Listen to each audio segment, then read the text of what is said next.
नमस्कार दोस्तों, मैं doctor Sandeep Chauhan, orthopaedic surgeon, Maitri Medicare, Gurgaon.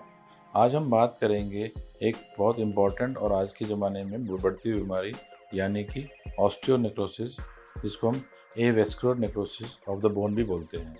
ये एवेस्कुलर नेक्रोसिस ज़्यादातर हमारी हिप बोन, नी बोन्स और शोल्डर बोन्स को अफेक्ट करती है। ऑस्टियोनेक्रोसिस के अंदर हमारी हिप बोन की ब्लड सप्लाई के अंदर प्रॉब्लम आ जाती है, जिसकी वजह से हमारी हिप बोन की ब्लड सप्लाई या तो कम हो जाती है या कट ऑफ हो जाती है।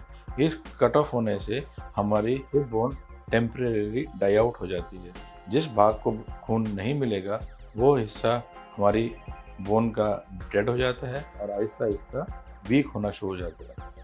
कुछ दिनों के बाद सराउंडिंग एरिया से ब्लड सप्लाई आ तो जाती है, बट वो दौरान जिस समय उसमें कोई ब्लड सप्लाई नहीं होती और वो एरिया कमज़ोर रहता है, उस टाइम पीरियड में वेट बेरिंग के कारण उस बोन का डिफॉर्मेशन हो जाती है और वो एरिया फ्लैट हो जाता है या फ्रैक्चर हो जाता है। इन दोनों चीज़ों के कारण आहिस्ता आहिस्ता हमारी फ्यूमरल हेड यानी कि हमारा हिप बोन, उसकी शेप चेंज हो जाती है। ग्रेजुअली उसके अंदर ऑस्टियोआर्थराइटिस शुरू हो जाती है। अगर देखा जाए तो हम इस बीमारी को heart attack of the hip bone भी बोल सकते हैं। इस बीमारी के मुख्य कारण हैं या तो हमारी हिप बोन की ब्लड सप्लाई का कट ऑफ हो जाना, जैसे कि फ्रैक्चर के अंदर, या फिर कोई एम्बोलिज्म में, या फिर वहाँ पर वेनस फ्लो ऑफ ब्लड का बाहर ना आ पाना, जैसे कि कोई कोएगुलोपैथी जिसके अंदर हमारी ब्लड की प्रॉब्लम, और कुछ कंडीशंस में हमारे हिप बोन के अंदर मेडुलरी प्रेशर इंक्रीज हो जाता है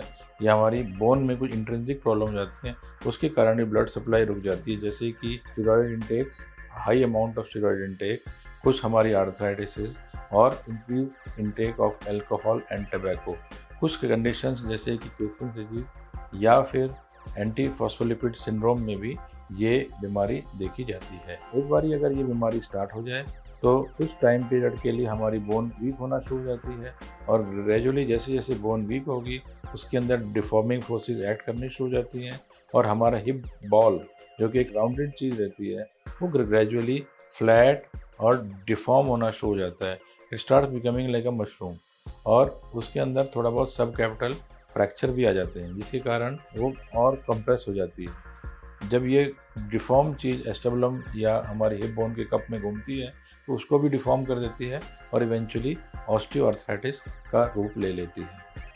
ज़्यादातर इस बीमारी के लक्षण मुख्य तौर पर पेन रहता है। पेशेंट अक्सर कंप्लेन तो करते हैं कि या तो उनके हिप में या उनके नी में पेन होता है, जो कि बैठने उठने में या चलने में होता है। कई बार तो पेशेंट्स खाली नी कंप्लेंट लेके आते हैं और जब हम उनको एग्जामिन करते हैं तो पता चलता है कि बीमारी उनके नी में नहीं बल्कि हिप में।